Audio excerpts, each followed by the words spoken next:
সংগ্রামী ভাই এবং বন্ধুগণ, আজকে আমাদের এই সাভার আশুলিয়ায় আজকে আমাদের অপ্রতুল যেগুলো রাস্তা আছে সেগুলো ভেঙে যাচ্ছে। নির্বাচিত হতে পারলে রাস্তাঘাটের সংস্কার সহ যত সরকারি অনুদান আসবে সকলের বিরুদ্ধে বক্তব্য দিয়ে রাতের বেলা মাদক সেবন করে এরকম লোক দিয়ে মাদক বন্ধ হওয়ার কাজ আছে।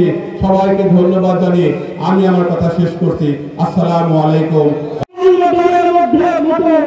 আমাদের কোনো গ্রুপিং নাই, আমাদের মধ্যে কোনো মতবিরোধের কাছে ফিরিয়ে দিতে হবে।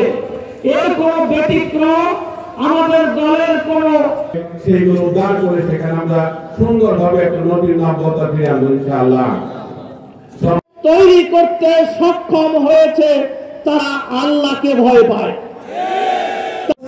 অতিথি বাংলাদেশ জামাত ইসলামী ঢাকা জেলার সংগ্রামী আমার মনোনীত মেয়র প্রার্থী রাজনৈতিক সেক্রেটারি জনাব হাসান, আমাদের প্রার্থী নির্বাচিত হলে এই এলাকার উন্নয়নের জন্য কি জেলখানায় আবদ্ধ রেখে ৬ জনকে অন্যায়ভাবে ফাঁসি দিয়ে হত্যা করেছে।